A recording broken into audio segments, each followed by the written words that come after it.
সুপ্রিয় শিক্ষার্থীরা, আসসালামু আলাইকুম।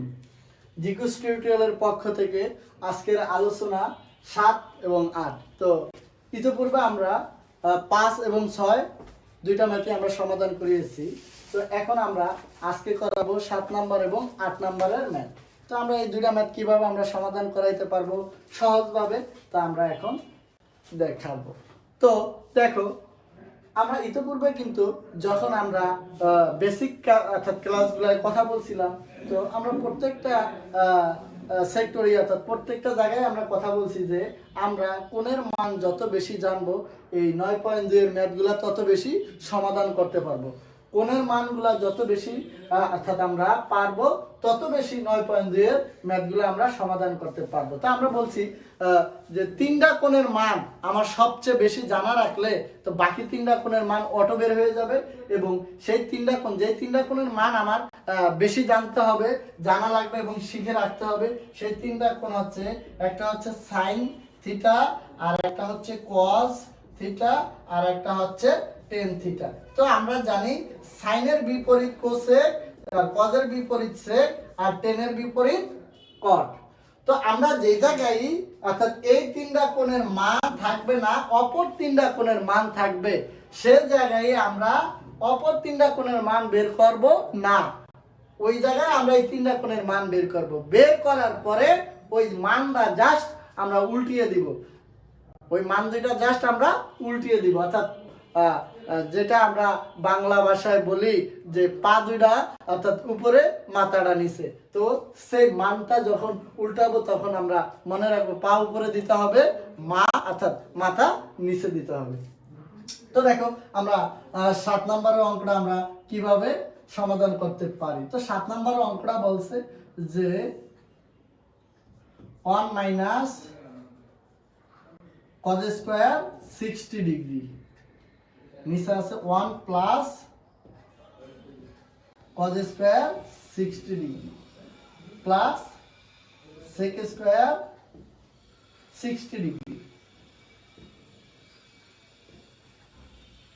তো দেখো আমরা বলছি sin cos 10 যদি থাকে তার মান যা বের করব তাই থাকবে।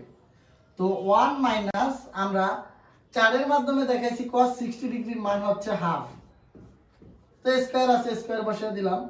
তো নিচেরটা আর বলা লাগবে না, এই জায়গায় cos 60 ডিগ্রির মান হাফ, স্কয়ার আছে, আমরা স্কয়ার বসিয়ে দিলাম। তো প্লাসের প্লাস সেক।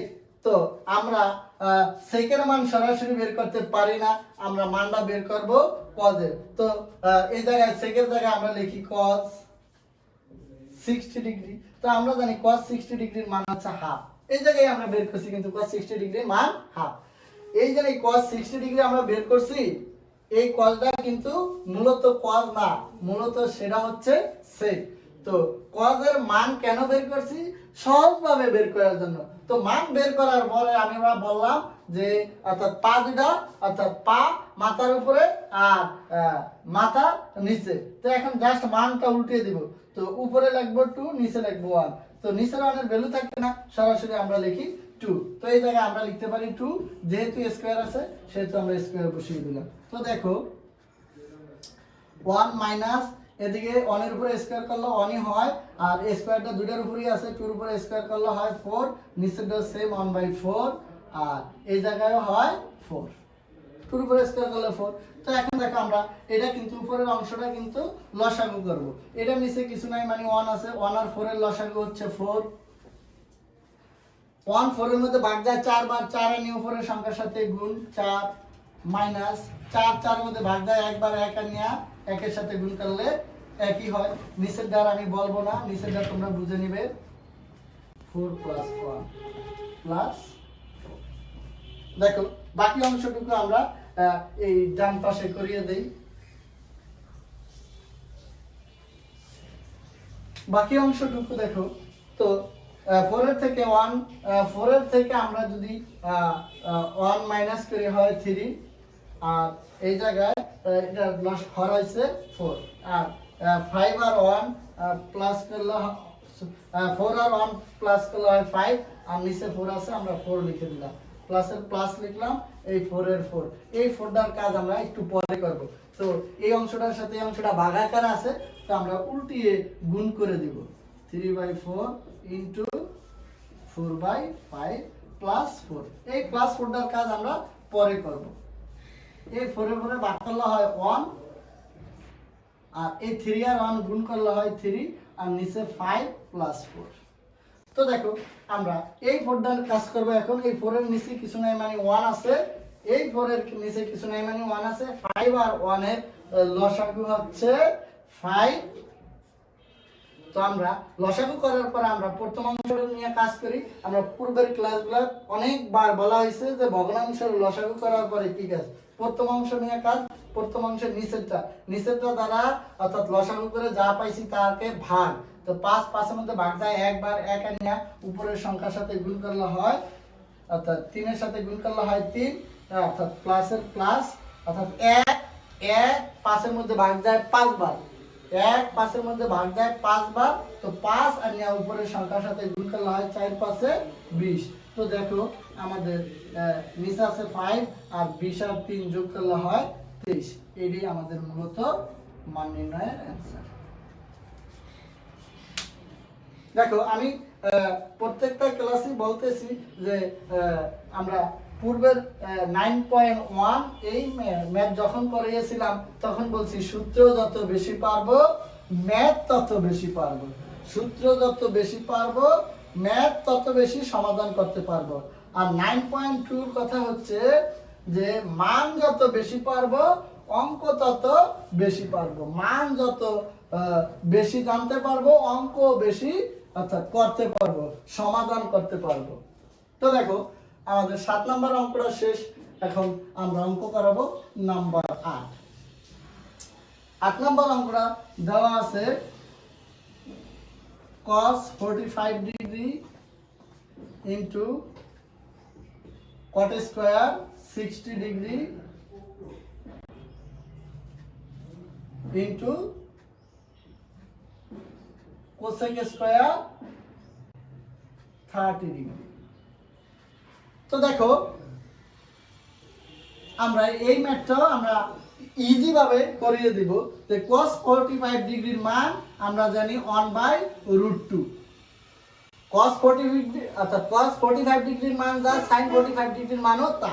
cos 45 ডিগ্রির মান 1/√2, তো আমরা লিখলাম 1/√2 ইনটু অর্থাৎ cot, আমরা বলছি cot এর মান বের করব না, যে জায়গায় cot আছে আমরা এক জায়গায় সাইডে লিখে নিব 10। তো আমরা ধরি 10 60 ডিগ্রির মান, আমরা জানি 10 60 ডিগ্রির মান হচ্ছে √3। আসলে আমরা যে 10 বের করছি সে কিন্তু 10 না, সে হচ্ছে cot, যেহেতু উল্টা বের করছি তো মানটা আমরা উল্টিয়ে দেব। এটা নিচে কিছু নাই মানে 1 আছে, তো 1 দ্বারা উপরে লিখবো আর √3 টাকে নিচে লিখবো। জাস্ট এই উল্টিয়ে মানটায় যা উল্টিয়ে লেখার পরে আমরা জাস্ট তার জায়গায় অর্থাৎ কটের জায়গায় মানটা বসিয়ে দিলে কটের মান হয়ে যাবে। তো পাইছি কি 1/√3। তো এটার উপরে স্কয়ার আছে, আমরা স্কয়ার বসিয়ে দিলাম, দেওয়ার পরে বাকি অংশটা আছে। তো আমরা বলছি কোসেক যে জায়গায় আছে ওই জায়গায় কিন্তু আমরা কোসেকের মান বের করব না, সরাসরি সাইনের মান লিখব। তো সাইন কত ডিগ্রি? 30 ডিগ্রি। আমরা জানি সাইন 30 ডিগ্রির মান হাফ, সাইন 30 ডিগ্রির মান হাফ। তো আসলে মূলত সে কিন্তু সাইন না, সে হচ্ছে কোসেক। তো কোসেক হচ্ছে সাইনের বিপরীত। তো যেহেতু আমরা উল্টা মান বের করছি তো নিচেরটা উপরে, উপরেরটা নিচে, তো নিচের অনেক ভ্যালু নাই 2, তো আমরা এই জায়গায় বসিয়ে দিলাম 2, যেহেতু স্কয়ার আছে সেহেতু স্কয়ার। তো দেখো 1/√2 স্কয়ার রুটে বাদ ইনটু থাকে উপরে 1 নিচে 3 ইনটু এটা স্কয়ার করলে হয় 4। তো আমরা একটু বোঝার সুবিধার্থে এটা নিচে একটা 1 ধরে নিলাম, নিচে 1 ধরলে কোনো সমস্যা নাই। তো এখন আমরা একটু বড় করে একটা টান দেই, আন্ডারলাইন করি। আন্ডারলাইন করার পরে আমাদের মূলত কাজ হচ্ছে যদি কোনো ভগ্নাংশ আকারে ম্যাথ থাকে এবং তার মাঝে যদি গুণ থাকে, যদি কোনো ভগ্নাংশের মাঝখানে যদি গুণ থাকে এবং ভগ্নাংশ আকারে থাকে ম্যাথটা এবং তার মাঝখানে গুণ গুণ অবস্থায় থাকে, সেক্ষেত্রে আমরা নিচের গুলা একসাথে গুণ করব আর উপরের গুলা একসাথে গুণ করব, অর্থাৎ উপরের গুলার সাথে উপরের গুলা গুণ, নিচের গুলার সাথে নিচের গুলা গুণ। দেখো 1 এর সাথে 3 গুণ করলে হয় 3, আর √2 আছে, √2 আমরা লিখে দিলাম। এতে কিছু না মানে গুণই বোঝায়। তো উপরে আছে কি 1 1 আর 4। তো 1 এর সাথে 1 গুণ করলে হয় 1, আবার 1 এর সাথে 4 গুণ করলে হয় 4। দেখো আমরা এই জায়গায় যদি ম্যাথটার অ্যান্সার রাখি তাও ওকে, আর যদি আমরা আরেকটু সমাধান করতে চাই তাও করতে পারি। সেটা হচ্ছে কি, দেখো 3√2